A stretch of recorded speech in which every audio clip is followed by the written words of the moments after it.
ایک دوسرے سے.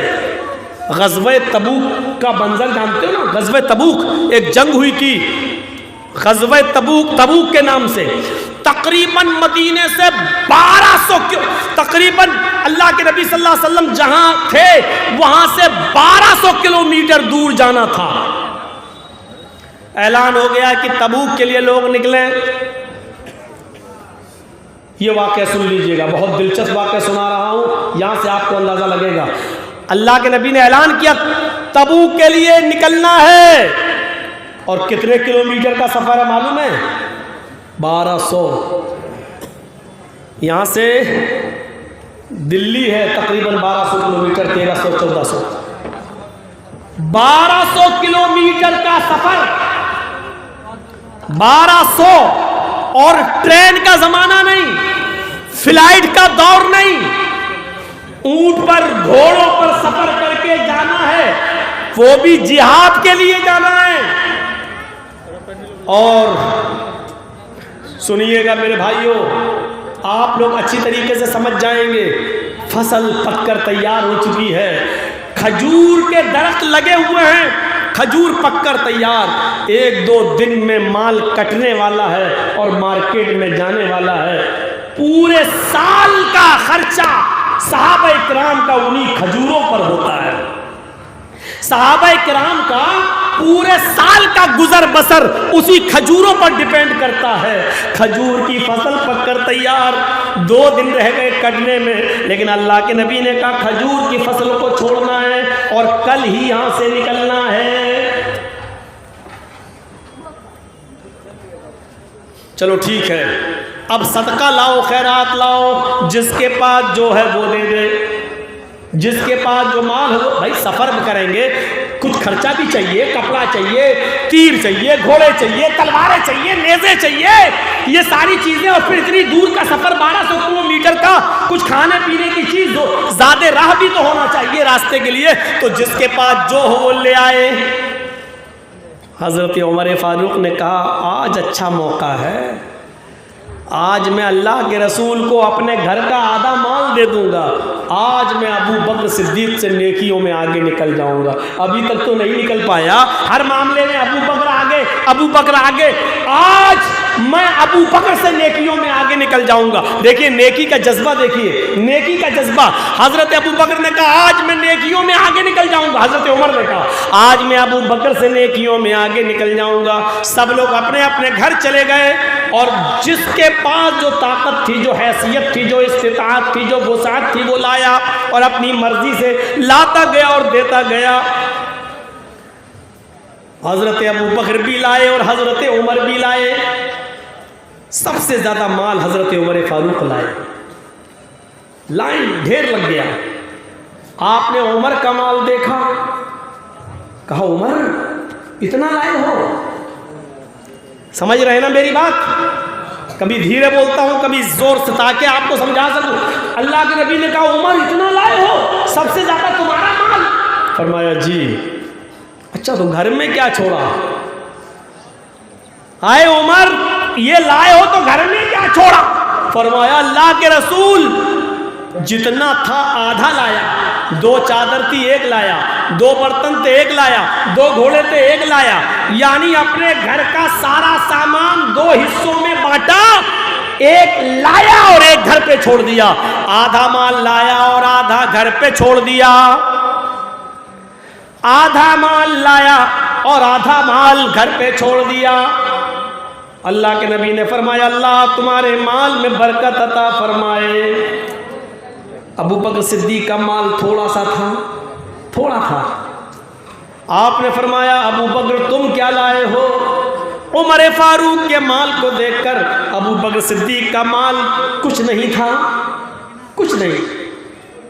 سمجھ لو کہ ایک طرف تو یہ ٹیبل بھری ہوئی پوری، اور ایک طرف یہ رومال، یہ ہینڈ کرچیف، یہ وہ عمر کا مال، یہ ابو بکر کا مال.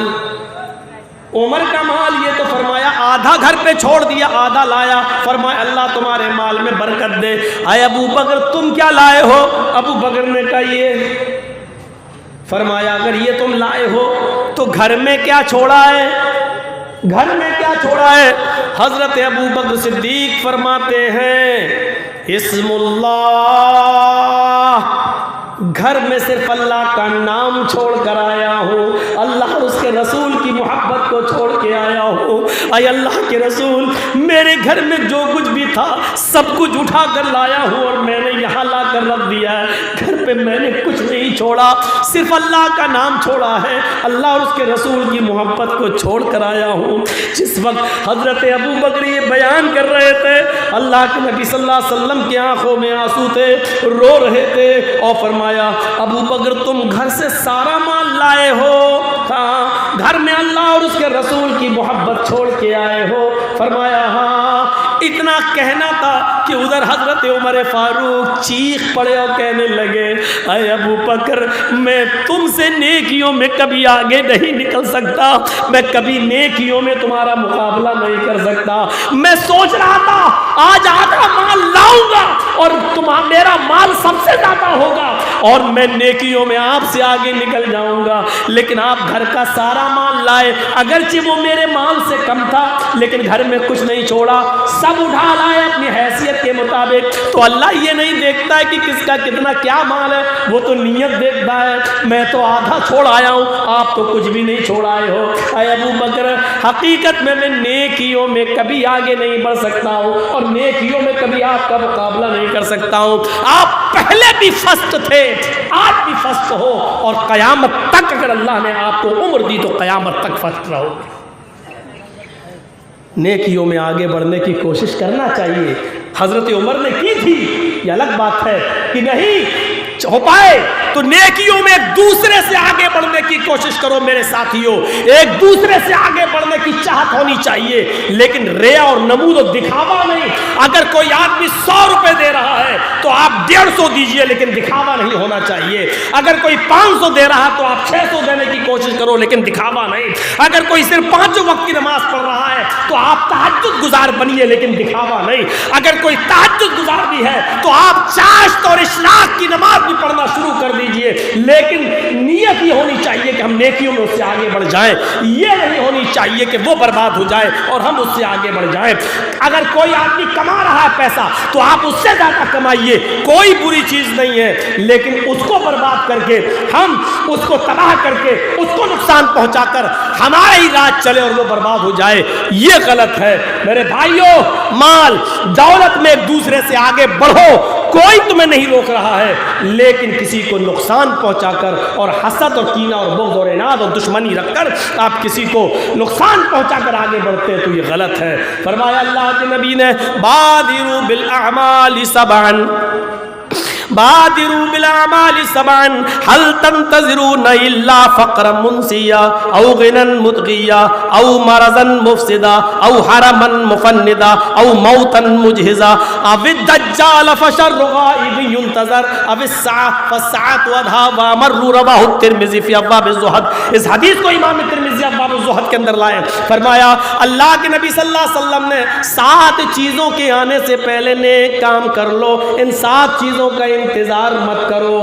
حل تنتظرون، 7 چیزوں کو گنو، حل تنتظرون الا فقرا منسیا، اگر تم امیر ہو، اللہ نے تمہیں دولت دی ہے تو یہ دولت کبھی بھی چھین بھی سکتا ہے، اللہ دینے پہ قادر ہے تو لینا بھی جانتا ہے۔ دیکھو صدام کو کتنا ٹھاٹ تھا اس کا، لیکن مرا تو بنکروں میں چھپا ہوا ملا، اس کو اس کے بالوں اور داڑھی سے بھی پہچان میں نہیں آ رہا تھا۔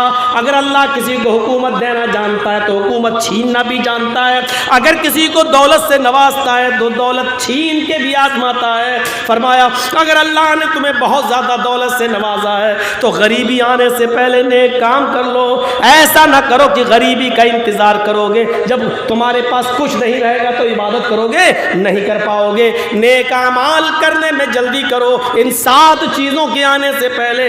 اگر امیر ہو تو غریبی سے پہلے نیک اعمال کر لو، غریبی کا انتظار مت کرو۔ او غنن مدغیا، اگر غریب ہو تو دولت مند ہونے سے پہلے نیک اعمال کر لو، کیونکہ ابھی وقت ابھی وقت ہی وقت ہے تمہارے پاس. اچانک اگر اللہ نے دولت دے دی تو تمہیں فرصت نہیں ملے گی نماز پڑھنے کی, روزہ رکھنے کی. ابھی تمہارے پاس ٹائم ہی ٹائم ہے, لیکن جب پیسہ ہو جائے گا, دولت ہو جائے گی. ادھر اذان کی آواز آئی, حی علی الصلاۃ, آپ وضو بنانے گئے, نماز پڑھنے کے لیے جانا چاہ رہے ہیں کہ موبائل پہ فون آیا, 4 ٹرک مال لد کر بھیج دیا ہے, پولیس پیچھا کر رہی ہے, جلدی سے جاؤ, چھڑاؤ, لے دے کے معاملہ بناؤ. اللہ, یہ نماز پڑھنے جاؤں یا پولیس سے اپنا مال چھڑاؤں؟ آپ نے فوراً بائک اسٹارٹ کی اور پولیس سے اپنا مال چھڑانے کے لیے جانے لگے. ابھی غریبوں تو وقت ہے, امیری کا انتظار مت کرو.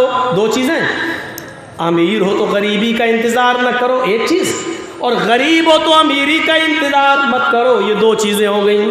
امیروں سے کہا غریبی کا انتظار مت کرو, اور غریبوں سے کہا امیری کا انتظار مت کرو, یہ 2 چیزیں ہو گئیں. اور تیسری چیز, او مرضاً مفسدا, اگر صحت مند ہو, تندرست ہو تو بیماری کا انتظار نہ کرو. ابھی حی علی الصلاۃ کی آواز آئی, مسجد میں جا سکتے ہو, نماز پڑھ سکتے ہو, کیا پیر پھسلا, سیڑھی اترتے ہوئے اور گر گئے, ریڑھ کی ہڈی ٹوٹ گئی, موٹر سائیکل چلاتے ہوئے پھسل گئی اور ریڑھ کی ہڈی ٹوٹ گئی, اب پیر ٹوٹ گیا, اسپتال میں پہنچ چکے ہو, اب عبادت کرو گے, اب مسجد میں جاؤ گے, اپنے کام کرو گے. اگر بیمار, صحت مند و تندرست ہو تو ایسی بیماری کا انتظار نہ کرو جو تمہیں بستر پر لٹا دے. او حرمن مفندا, اور 4تھی چیز, اگر جوان ہو, صحت مند ہو تو اللہ کی عبادت کر لو, نیک کام کر لو, بڑھاپے کا انتظار مت کرو, اور ایسے بڑھاپے کا ویٹ مت کرو, ایسے بڑھاپے کی پرتیکشا مت کرو, ایسے بڑھاپے کا انتظار مت کرو جو تمہاری عقل خراب کر دے. ایک تو ہوتا بڑھاپا, ایک ہوتا ہے عقل خراب کر دینے والا بڑھاپا. وضو پہ کھانے بیٹھے, وضو بنا رہے ہو, پتہ ہی نہیں 3 بار دھل رہے ہو کہ 5 بار کے 7 بار گنتی یاد نہیں. نماز پڑھنے جا رہے ہو, اللہ اکبر, پتہ نہیں کیا پڑھنا چاہیے, سبحان ربی الاعلیٰ, سبحان ربی الاعلیٰ. رکوع میں گئے, الحمدللہ رب العالمین, 4 کی جگہ 6 ٹھونک دیے, کبھی 4 کی جگہ 1 ہی پڑھ کے سلام علیکم, چل. اب عقل کام نہیں کر رہی ہے, اب جاؤ گے تم عبادت کرنے. 4 چیزیں بتا چکا ہوں. امیرو, غریبی کا انتظار مت کرو, آئے غریبو, امیری کا انتظار مت کرو, آئے بیمار لو, آئے صحت مند و تندرست لوگو, بیماری کا انتظار مت کرو. جب بستر پر لیٹ جاؤ گے تب عبادت نہیں کر پاؤ گے. اور آئے نوجوانوں, جوانی میں عبادت کر لو, بڑھاپے کا انتظار مت کرو جو تمہاری عقل خراب کر دے گا. او موتن مجہزہ, 5ویں چیز, او موتن مجہزہ, اگر زندہ ہو تو اچانک آ جانے والی موت کا انتظار مت کرو. اچانک موت کب آ جائے کسی کو پتہ نہیں.